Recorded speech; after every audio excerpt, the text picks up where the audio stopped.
Natalie, thank you so much for coming on our show and sharing your story with us. Thank you. Thank you. Make sure you unmute. Did you unmute your? Did you unmute your? I did. Oh, I okay, did. okay. So before we get started, I'd like to ask all of our guests, if a book was written about your life, what would be the title? Ooh. I don't even know. I know I did write when I was in the hospital, and we'll get to that. I know some people are like, why was she in the hospital? Yeah. When I was in the hospital, I was in the hospital for a year and a half. And at some point, I started writing about things. And really, after I got out of the hospital, I started writing about some of the experiences. And I remember asking my brother, I don't know what to call it. And he said, baptized by fire. Oh. And again, I don't know if there's so many layers to my life that I think that is one thing. And it's something that has absolutely helped bring the biggest and best parts of me forward. Yes. There are so many layers to who I've become and been over the last 30 years. Yeah, absolutely. So I just wanted to start at your origin story. This journey began with you pursuing your career in sports journalism, right? Take us back to that, because we have the story of you meeting your then husband as a youth, taking time apart, and then coming back together. Tell us, I've read your story, but for our viewers who haven't had a chance to read your story, can you kind of tell them how that relationship began, how it got started? So I grew up in the Orlando, Florida area, Lake Mary, Florida to be specific, but I was working throughout high school. I played volleyball. I did a lot of things, newspaper, but I worked at Arby's also as just, the counter, everything. And I remember the day that Chasten, my ex-husband, started working there. There was just this thing about him. He was mysterious. I was 16. I was curious. I was like, I want to get to know him. Fast forward, we became, friends. We would hang out every day after work. But I was 16, he was 20. And that became that person for me that I was able to confide in. I grew up, I was the product of an abusive relationship. Okay. And I was always in a position for me where I felt like, my mom is talking about, my brother and I are going to see our dad, my younger brother. And he, my mom is like, make sure you watch your drinks. He'll try to poison you. You'll try to do this. And so, I remember when I was 8, 9, 10 years old, having to hear these stories about my father and how horrible he is, but then also be dropped off with him or doing things. And so I think it put me in a position of having to grow up quickly. Okay. And also not having room for my own stuff, my own feelings, because my mom had so many feelings, because my dad was unapproachable. And so when I met Chasten, he was a great listener. And so I talked and I talked and I talked, and I was vulnerable, and I spoke about the deepest parts of what made me me, and the walls that I had put up in my life. And I hadn't really gone that deep with anyone. No one knew me at that level. And so it was this bond for me that was really, really special. I had this connection and this closeness to him and this appreciation for him because he listened to me. It made it easy for me to talk when that was something that was difficult for me. Okay. So that was the foundation of our relationship. When I left, because I was in high school, when I left, I was 17 when I left for college. When I left for college, I was playing college volleyball, and I was like, I need to focus on this. And the way our relationship was, it was consuming. It was, yes, I still was doing yearbook and newspaper for school and playing volleyball and training really hard at that. But when I was with him, I was with him. We were on the phone, and we would fall asleep together every night on the phone. I remember an instance where my dad was paying the phone bill, and he's like, who is this number that my dad was talking to for 12 hours a day? He called him and yelled at him and was like, why are you talking to my daughter? It was just, and so I knew that I couldn't go to college and put that much energy into that relationship when I wanted to focus on school and I wanted to focus on volleyball and I wanted to focus on, now this is my opportunity to be about me, to create my future. And so I said, hey, the way that we are, I can't like have this relationship go with me to college because it will hold me back. Okay. And so I told them that it was extremely difficult just to, to cut it off cold turkey, but I did with the help of some roommates and other people that helped block his number. Like it was a point where I had them change the passcode to my phone bill because I didn't want to look up his number and call him because that's how connected we were. It was so easy for me to share everything I was going through, and I knew that wasn't what was healthiest and what was best for me. Okay. So then you reconnected later on. What made you, or what prompted you to make the decision to go back to that relationship? So I got married actually when my freshman year of college, to someone else. Okay. And it didn't work out, but it was a great relationship for me. For me, I grew up a lot in that relationship. Okay. And I learned a lot about myself, and I learned how to value myself a little bit more. But we were young. We grew up and we were both very focused on our work. And so that went, at some point when you're both so focused on your work, you have to work at making time for each other. And we didn't do that. And so, we chose our jobs and we were married for 4.5, 5 years, but it didn't work out. And so for me, that relationship didn't work out. I dated a couple people, but I was really focused on my work, and I didn't have an example of what a healthy relationship looked like. I didn't know where to go about, like how to go about it, how to approach it, like what to do, because I never had that example. Yeah, a lot of people don't. Yeah. A lot of people don't. Yeah. Yeah, but like my parents don't even have like, oh, like that's a really awesome friendship, and like they don't have like people. Yeah. And so I had no idea what a healthy relationship looked like.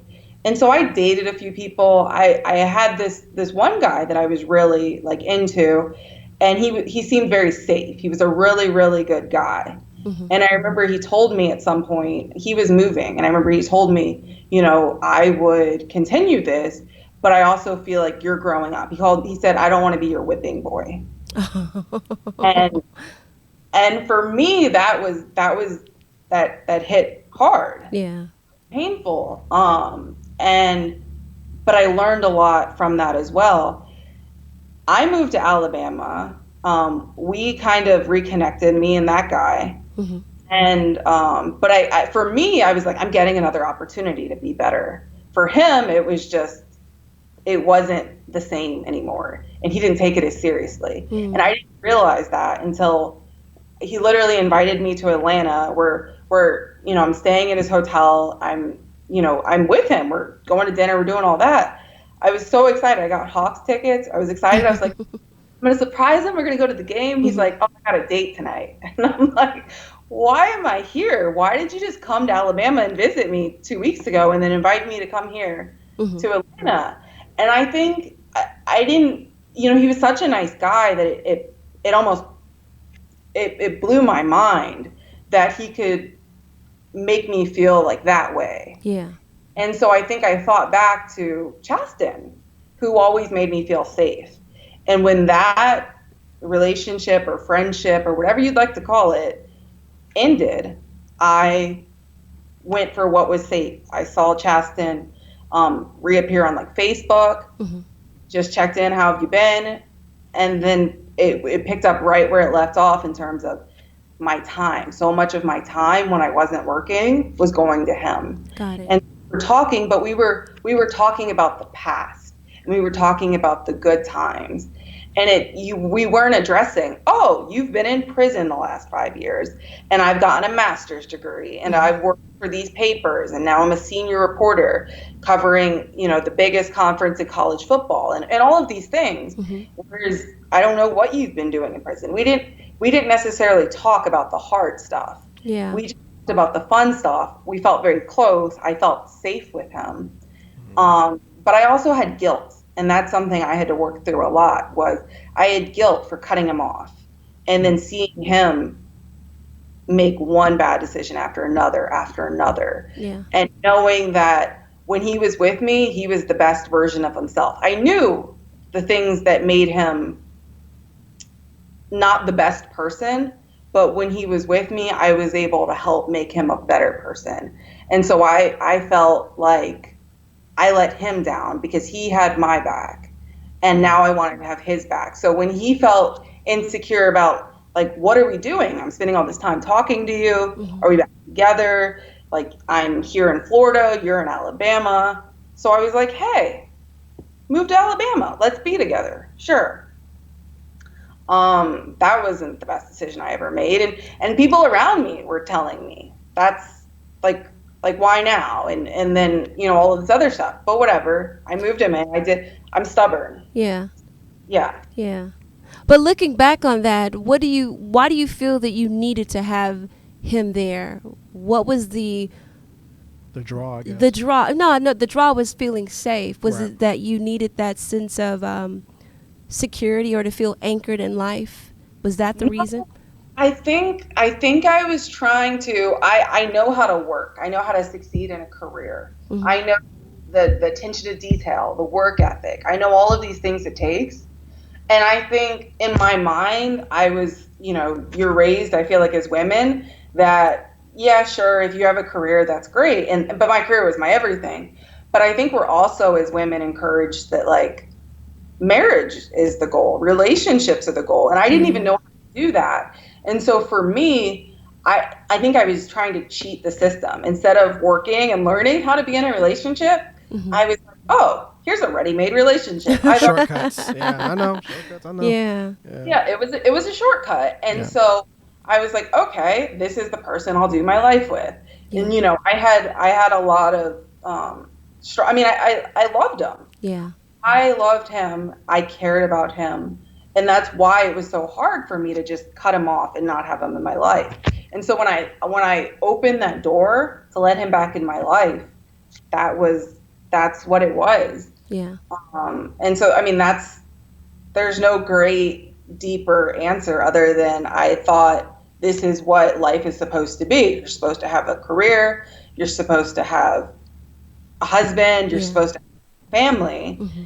And, you know, now that I look back, I'm like, I have so many things that are non-negotiable for me. My career is non-negotiable for me. I'm willing to, you know, compromise, but only to a certain extent. Got it. And so, whereas some people may have, you know, two really ambitious people, or one really ambitious person in a relationship, and they understand that that's known and understood. Mm-hmm. For me, I didn't lay that out. I just, you know, this is me, accept me. You loved me then. Mm-hmm. You say you love me now.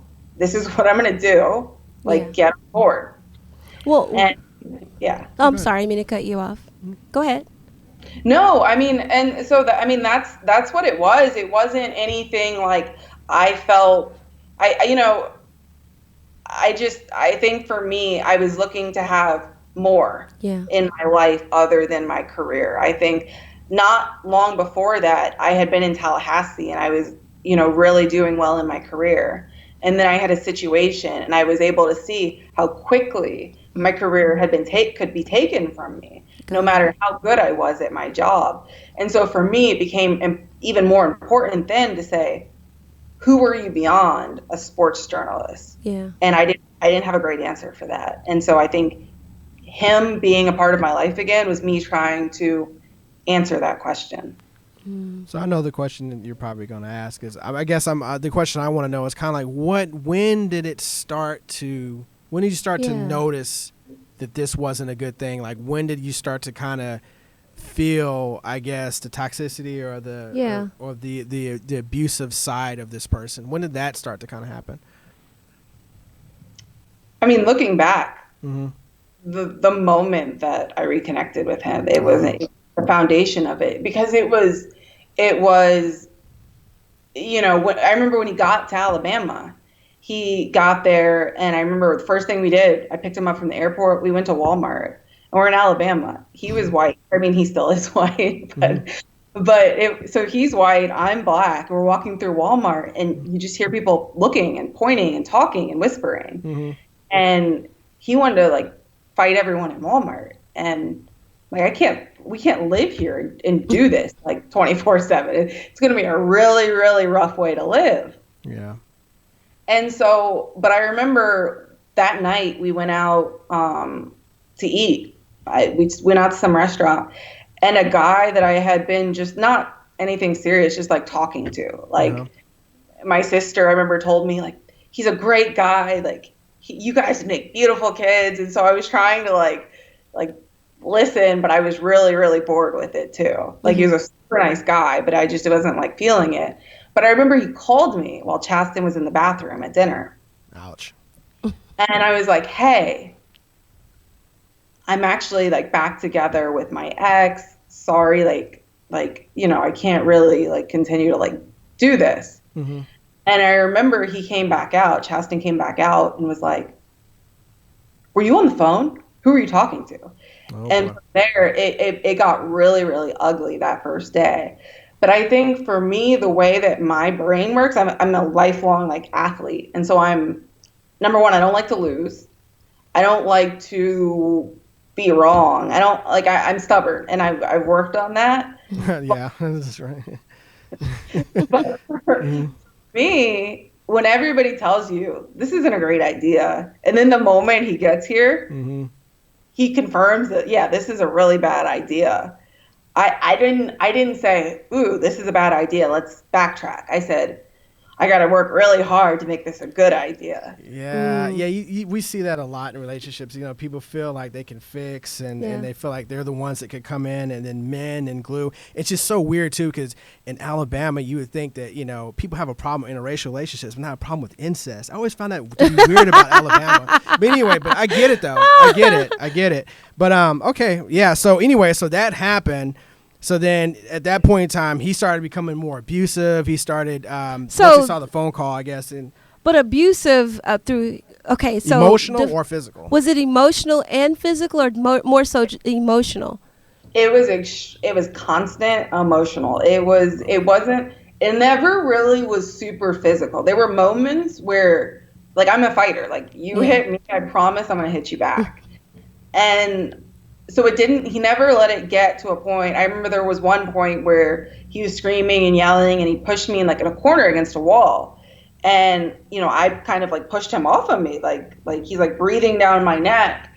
And I remember he ran me into the wall, and like I wasn't there for that. And so there were little moments like that, but it was not like he was like, I was coming home and he was like punching me, but it was like, you know, I was sitting there home working, because I was able to work a lot from home when I was home. And he would sit right next to me, and he would, like most people, you would think, oh, my wife is working, I'm going to go in the other room and watch TV, do something else with my life. He would want to like sit there and like watch me. And then I would be like, okay, well, I've got to shoot this. I did some like video stuff for the website and at AL.com. And I remember I'm like, I got to go to the office and shoot this. He's like, all right, let me get my stuff. And I'm like, I don't need help. And he's like, I just want to make sure that none of your bosses, none of your coworkers, no one is, you know, like you're not flirting with anyone. Yeah, you got a work husband. We know. Yeah, we know. But so there was an attachment thing. So let me ask you just a quick side question. Did you notice, did he have a good relationship with his mother?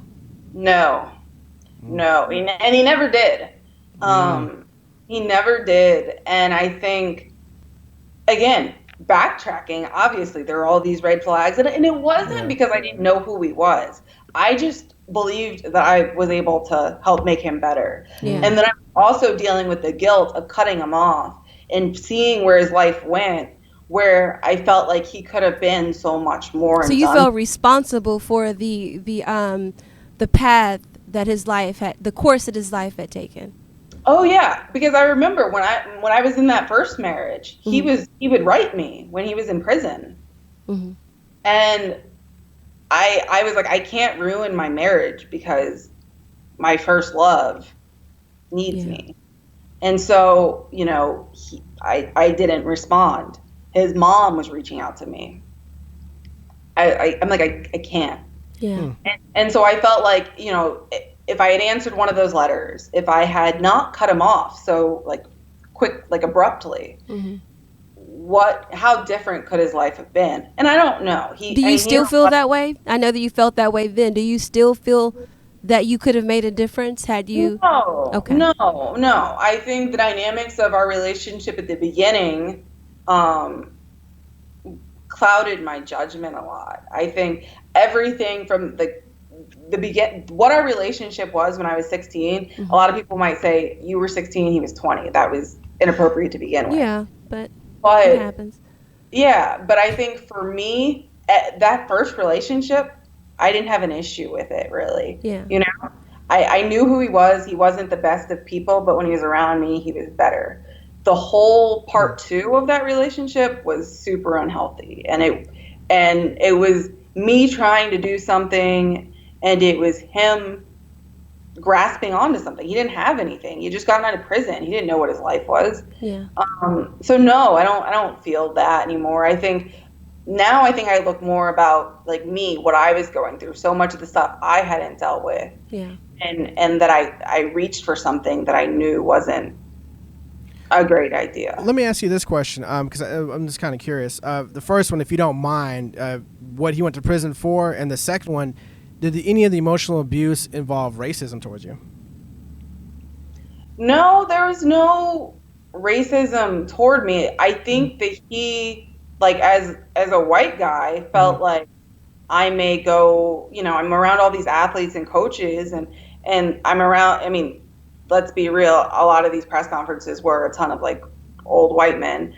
But I think when he saw me on camera and things, it was with these athletes, and these athletes are like black guys. And even though I was an adult and these were kids, they were 18, 19 years old, and my mind didn't even go there. I think for him, he had so many insecurities. I remember we used to go to the gym in the morning, and I think, I remember one day he didn't wake up to the gym, so I went to the gym without him. And he showed up at that gym so quick and was like, "Where's my wife? Who is she sleeping with here? I know she's sleeping with someone here." Like, how could I be sleeping with someone here? Every time I've come to this gym, like, you've been attached to my hip. So I don't know how I could have like made this like quick affair like this quickly. Yeah. But so no, there was never any racism, but I think there was insecurities and I think there were a ton of insecurities in who I was and what I had done and made of my life, as opposed to what he hadn't done and what he hadn't made of his life. What was your other question? No, the other question was, what did he go to prison for? Oh, so just, he just had a long rap sheet of stupid stuff. I mean, I'm not condoning any of it. It's all bad. But things like breaking and entering, things like possession of drug paraphernalia, weed, coke, like all of those things. He's somebody, and I think for me, I shared so much of me with him, and he shared so much of him with me, and I understood why he was the way he was and what he had to deal with as a child. He grew up in Puerto Rico and pretty much was raising himself on the streets at 10 years old. So you wanted something and you're a kid and you don't have anyone around really showing you how to be a man. You make poor decisions. And I think some of those decisions were taking the easy way out, looking at something and saying, "Oh, these people have nice things. Oh, and they leave their door unlocked. Yeah. I'm going to get nice things." And so I understood, and I think I felt not sympathetic for his situation, but I understood how he was wired and how he thought. And so I thought I could help, make things more clear for him. Okay, that was then, and that was bad, and I'm sorry you went through that, but let's find a better way to do this. And yeah, it didn't work out so well. Can you take us back, Natalie? Can you take us back to that day? Because I read how you had the tweet. Y'all were chilling by the pool, and it was supposed to be a day of y'all reconnecting and having some fun, relieving some stress. I believe you said had a bottle of tequila, the back seat. You know, Rock. But yeah. how did it go from that to the incident that occurred and of course would change your life forever? Can you bring us back to that day, and just tell, because I've read the story, but I want our listeners again to understand what happened that day and what led you to making the decision that you made. So it was my birthday, September 8th, 2015. Oh, I didn't know it was your birthday. Yeah, it was my 25th birthday. Okay. It was also Labor Day, and we were sitting by the pool. I was working 'cause I'm a workaholic, but we were chilling, like, you know, nothing like super crazy work, just you know, light stuff. Mm-hmm. And one of my bosses at some point had sent me my travel schedule for the upcoming college football season. And I'm looking at it and it's like, oh, you're going to, you know, Texas A&M, you're going to LA. Like, I was going to all of these games and there were so many away games that I was going to. And he's like, you're not doing all of that. You can't go to all those games. And I was like, I'm absolutely going to all of those games. And, you know, he had always told me how my career was more important than him. And that wasn't, my career was important. And I always tried to reassure him how much I loved him, how important he was to me. But this is also extremely important to me. And I'm not going to not do my job because you don't want to not see me on the weekend sometimes. I've worked too hard. There's no way. Mm-hmm. And so that same fight, and we had that fight so many times, but I think just on paper, seeing how much I was going to be away, he was just like, that's not happening. And I mean, that's really what started it. And as we were going back, we were by the pool of where we were about to move in Alabama. It's called Vestavia Hills, like this city. Mm-hmm. And we had lived at that time in Hoover, Alabama, not very far at all. And so after, you know, everything at the pool was done for the night, and it was super late. It was like after midnight. And we were headed home. And he was just talking, getting more angry and angry and angry. And then he like lunged at me. And I want to paraphrase all of this and saying I absolutely shouldn't have been driving. It wasn't a very far drive. It was like a couple miles. But I shouldn't have been driving anyway, just because drinking and driving is never a good idea. Mm-hmm. But so he lunged at me, and I was like, I didn't know what was about to happen, but I knew that I wasn't going to let him hurt me when I was in a position where I couldn't defend myself without potentially killing us both. Yeah. And so I intentionally ran, as we turned into our where we actually lived at the time, I ran off the road, hit a tree to kind of break up all of the nonsense. He got out of the car, you're crazy, you're this, you're that, whatever. And so I'm just sitting there looking at this tree that I just hit, looking at my car, and literally the first thing that comes in my mind is like, how am I going to get to work tomorrow? How am I going to explain this to anyone? And what am I going to do? Because I can't go home. I can't go home. Like I, you know, mm-hmm. And I'd gone home so many times where I knew it was going to be a bad situation, but I knew I couldn't go home that day. I knew it wasn't going to be a good situation. And one of the things, when people talk about domestic violence, some of the things people talk about, there's physical, which is where most people's minds go when they think of domestic violence. There's emotional, and then there's financial. And then this was like the complicated part. The financial one was because I made a lot more money. And so he was my husband. Mm-hmm. And so as my husband, he would always say, I'm going to clean out all the accounts. I'm going to take everything. That's what he was telling me the whole time. You know, if you go to all these games, I'm going to clean out all the accounts. I'm going to take everything, and I'm going to go and I'm going to ruin your career. And again, this is a guy who had been going to press conferences and asking people as they walk out of the press conferences sometimes, have you slept with my wife? Are you still sleeping with my wife? How embarrassing. Yeah. like I'm like a respected journalist, and like asking these dudes if I had slept with them. So when he's like, I'm going to ruin your career, and he doesn't think anything that he's doing already is like making me look like a joke. Yeah. like, you just, those threats, some people threaten you and you're like, yeah, okay, bring it. Yeah. But I knew, if I make the decision to like do these things, and there was never a decision for me to make in terms of my career. I was going to go to these games. I was going to do my job, but I also knew what he was going to do, and that was hard for me. It was hard for me to have this ugly thing and these my decisions put in front of everything that I worked so hard for. Yeah. And so, just 1 second though. I'm not meaning to cut you off, but just 1 second. So you hit the tree, right? Because I'm still wrapping my head around this part of the story. So you hit the tree. He gets out of the car, right? Yeah, gets out of the car and walks to our apartment. And yeah, you're still in the car at this point in time. Now, what happened directly after that?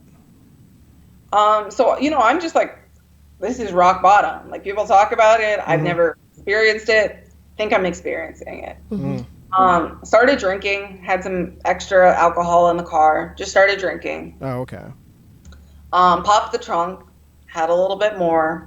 Just slugged it. Like, I've never drank alcohol as quick as I did that. Like, it was like, I think in my story I said, I drank it like it was Gatorade, and I had just finished a marathon because I was so lost. I didn't know what to do. I had no idea what to do. And he had, part of domestic violence also is alienating you from the people that care about you the most. Yeah. So they control you. And so my sister really was my best friend. We had stopped talking because he pretty much made me make a choice, and that's a whole thing. And so I couldn't call her. I didn't feel like I could call her. I didn't feel like I could explain. I didn't want to explain anything to people at work because I already have to deal with in my mind, like, why is your husband here? Why is he asking these crazy questions to these guys about like sleeping with you or whatever? And so I was just stuck. I called him and was like, okay, you can have my money, but like, I want out. Like, you can have all of my money, but please go away. Okay. And he was like, fuck you, bitch. I'm going to make the rest of your life a living hell. Oh. And so I'm like, cool. So I leave him, and he's determined to like continue to like lurk and try to ruin me and break me down and still control me, even though I've now opted out of this relationship. And staying in the relationship, I couldn't do that either. So I didn't know what to do. I genuinely had no idea what to do. Get out of the car. There's a gas station like a block or two away. Grabbed a bottle of wine, put it on the register, and they're like, it's after 1 a.m. We can't sell wine. Okay.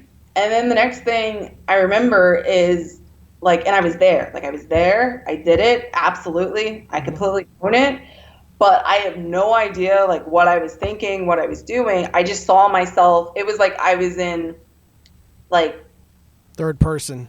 Yeah. Out of body type of like experience. Yeah. I was just watching myself like do these things. And so I walked over, I got a gas can, I got a stick lighter, and I went up to the register and I'm like, can I have a gallon of gas? Went outside, filled up the gas can, walked back to the car, called him again, and I'm like, please, just like, let me go. Like, I'll give you whatever you want, just let me go. Again, no. And then I was like, so I have this gasoline, I have this lighter. I have tried in every possible way to make you feel secure in this relationship, to tell you that I loved you, to tell you that I'm not going to leave you. But you won't believe that. And you keep trying to break me. And so this is what I'm going to do. I'm going to end it. I'm going to end it like this and whatever. And so I hung up the phone, poured the gasoline all over myself. And I remember lighting the flame right by my thigh. And I remember like the feeling of my thigh being on fire. And the next thing I remember is like I saw him running to the car. He was get out of the car, stop, drop, and roll, like take your clothes off. Kind of grabbed me out of the car. I got out of the car. I remember seeing some lights for some ambulance. And again, this is September 8th. Next thing I remember after that was it was November. There was a little Christmas tree in my ICU room at UAB Hospital in Alabama. And like I was alive. And I was so happy to be alive because I had never, I think when people think of like suicide or suicide attempts, they think of these suicidal ideations. And so I've had all these people like, oh, like I know where you were at. I think about hurting myself all the time. I couldn't relate to that. I never had that. Have you ever like done like any cutting or any type of self-harm at all before that? Never thought of harming myself a day in my life. Never a day in my life until I did. And so for me, I was so grateful to be alive. I literally, I think, looking back to one thing people have said to me is I had severe like anxiety, like OCD, impulsivity issues. And I was taking Effexor for that, which is a drug for people. It's a drug for depression, but it's for like, it treats anxiety and things like that. Yeah. So I was on that. And I think one of the side effects, there are always these like terrifying side effects. One of those side effects is like trying to kill yourself. Yeah. And I think that's, when you go back to those moments where I'm like going and I'm picking up this gas can and this lighter, I think, some of that could probably be attributed to that. And that's what a lot of like doctors and stuff said. But, it happened. I let it get that far. He's absolutely to blame for a part of it. But I think I also look at, accountability is always like super important for me. And so for me, I look at the situations, obviously he was not a good guy. Obviously he did things that aren't okay.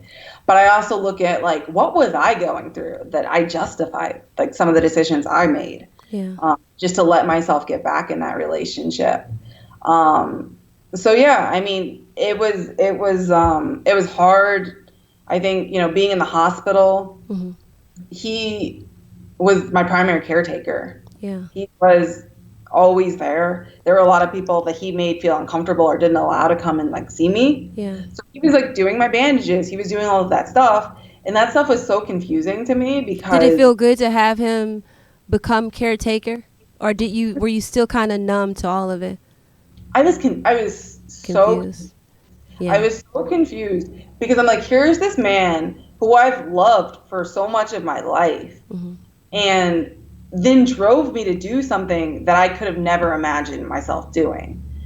But now he's right here and he's wrapping my bandages and doing all of these really tough things. So it was really hard to process. And the fact that I was on all these narcotics 24/7, it didn't make it any easier to process because I was never really clear-headed. Yeah.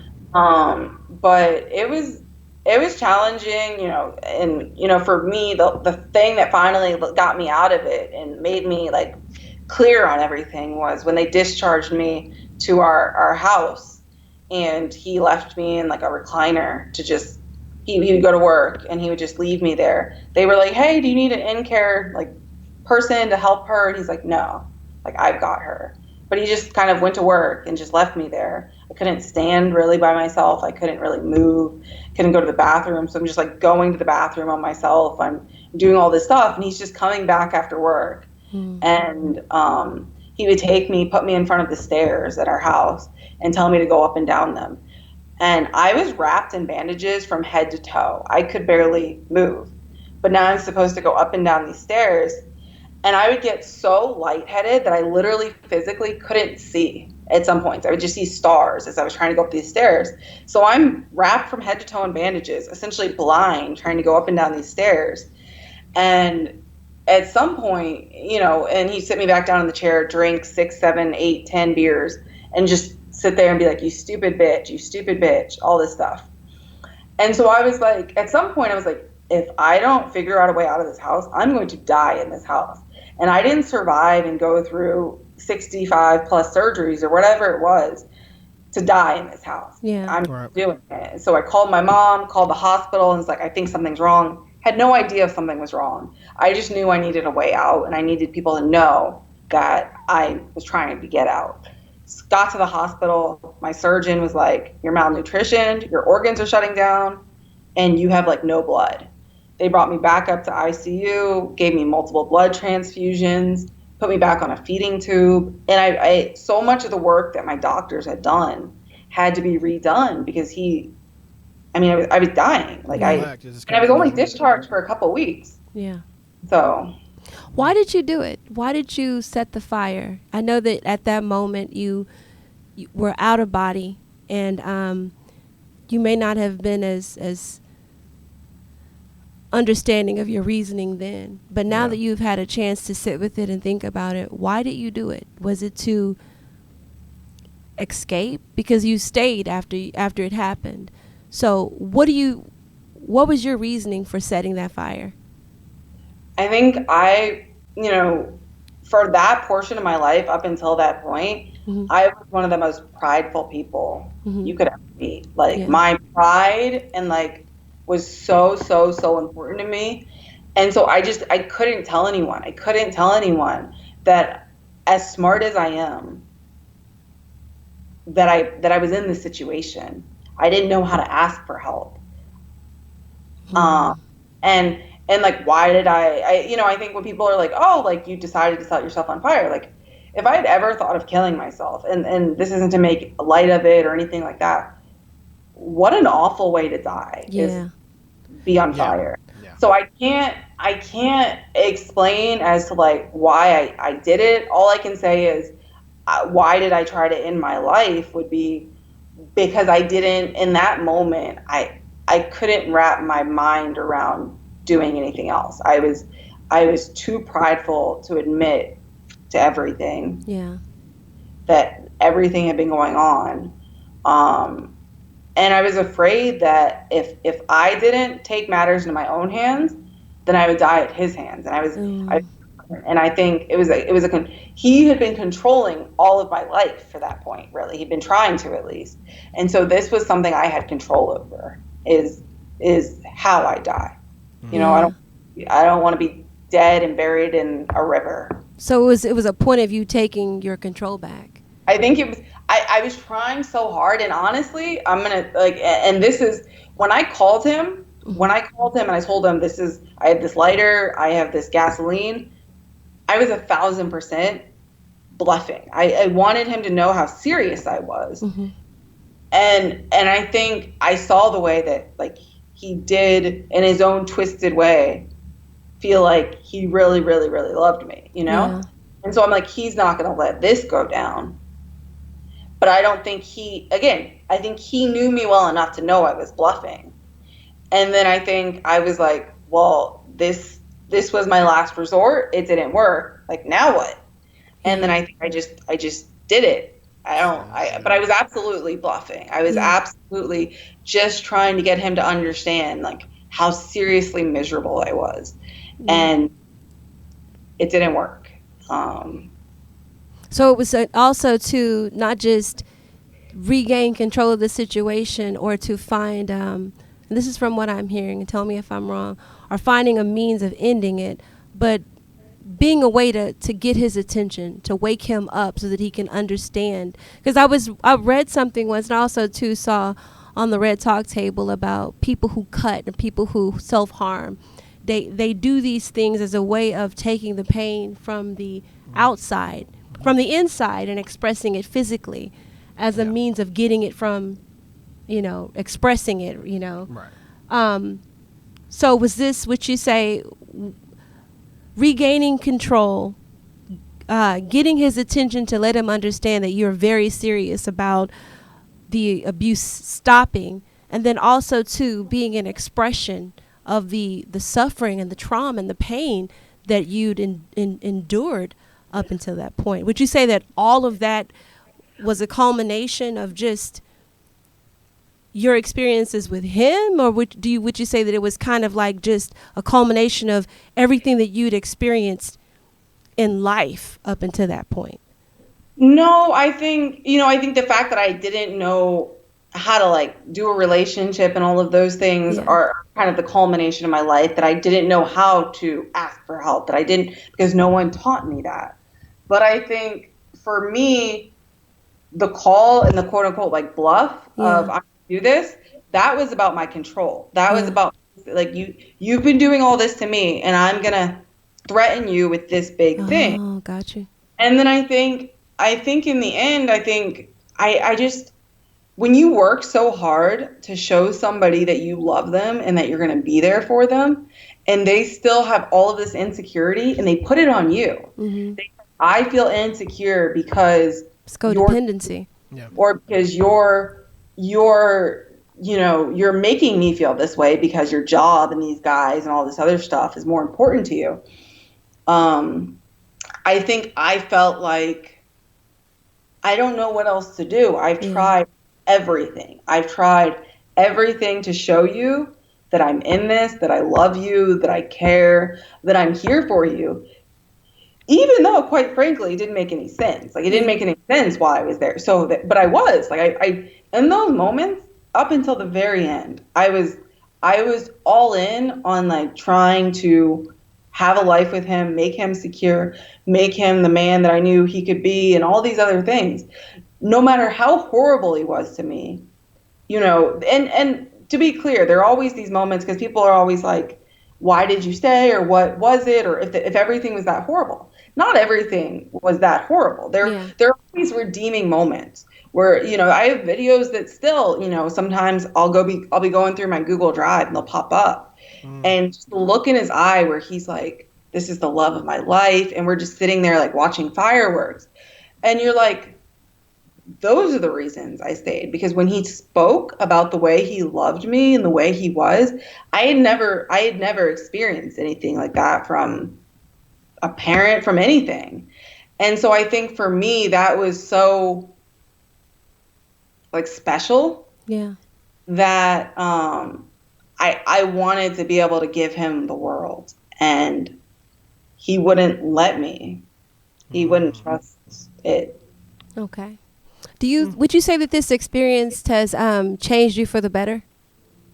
Absolutely, Okay. absolutely. I think, and even just the way I ask myself sometimes, if I had tried to kill myself with pills and I didn't have all these physical, I have a thumb. I don't Mm. have fingers. Like, I, 85% of my body was burned. Like, Yeah. the parts of my body that weren't burned were peeled to use for skin grafts. Like, if it wasn't something that I had to look at and face every day in the mirror, I don't know if it would have had the same impact on me. I hope it would. I Yeah. hope that something that traumatic and something that serious would have woken me up. Mm-hmm.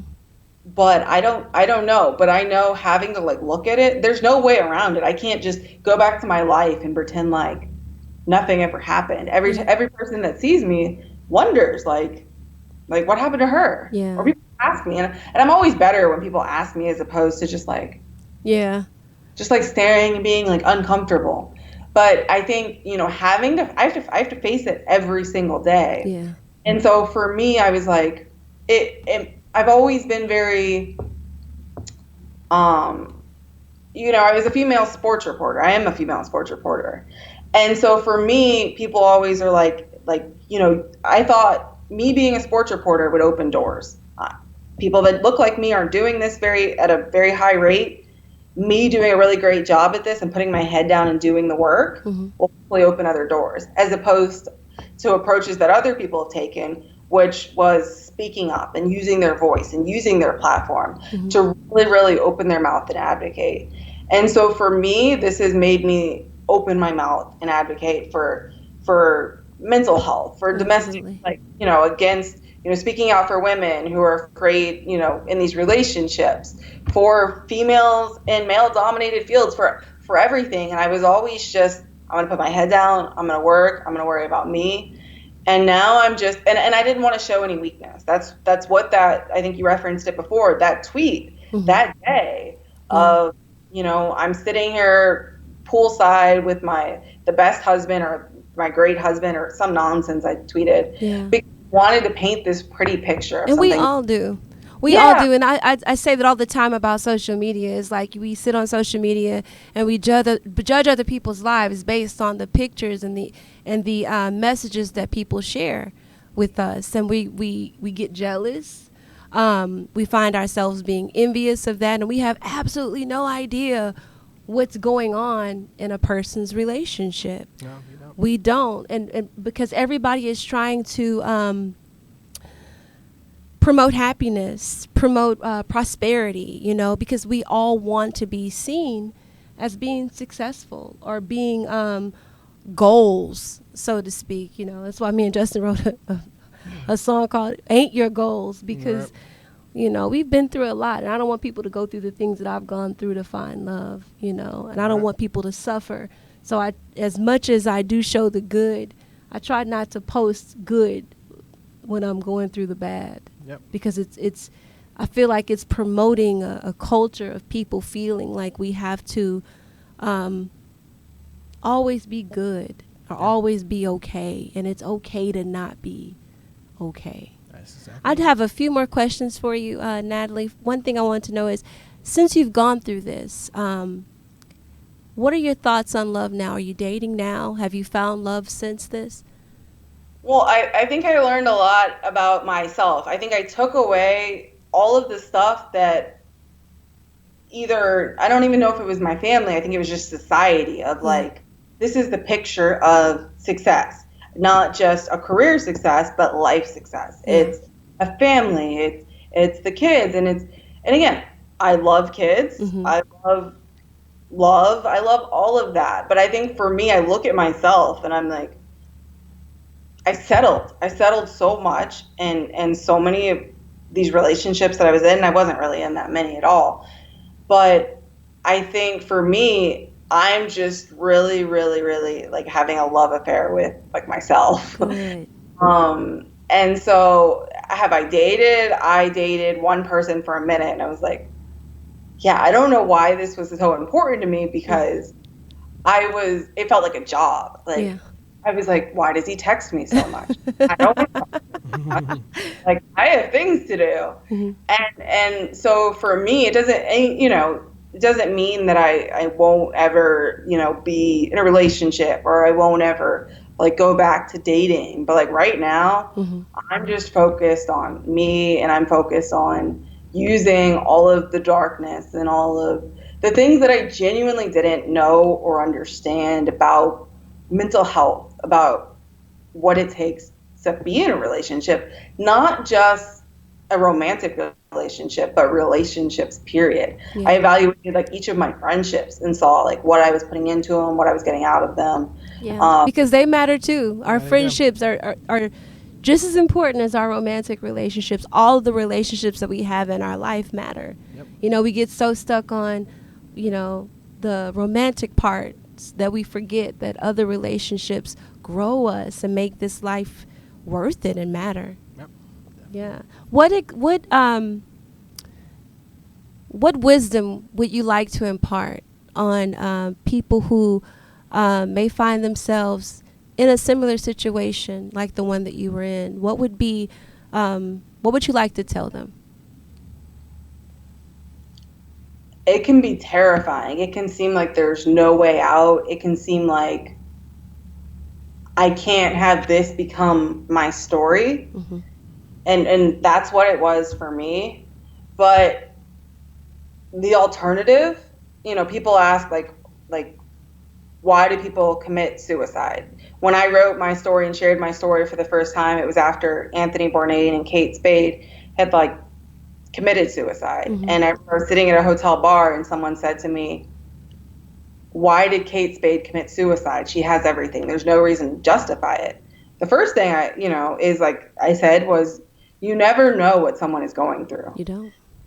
And the other part was there's never a way to justify suicide. And I tried to commit suicide. Mm-hmm. There's never a good reason to do it. And as much as you step back and think of this is too hard, I'm suffering, there are people, no matter how closed off you may seem, or how untraditional your family may be. My family is very untraditional. I think that was part of it for me. People don't understand, like, why didn't you reach out to your family, or why didn't you reach out? The dynamics of my family aren't what you think of necessarily. They aren't maybe what your family or the next person's family is. Yeah. That was more difficult for me. So my biggest thing would be, even if it's not your parents, your spouse, your sibling, whoever, there is someone out there that cares about you, that will help you, and live your most authentic life, and you'll never be sorry for it. There are a lot of people that look at me now and think I'm crazy, that I'm insane, but I'm more sane than ever. I'm more proud of myself than ever. And that's just living my truths, acknowledging my truths, and finding power in the saddest and the darkest parts of my truths.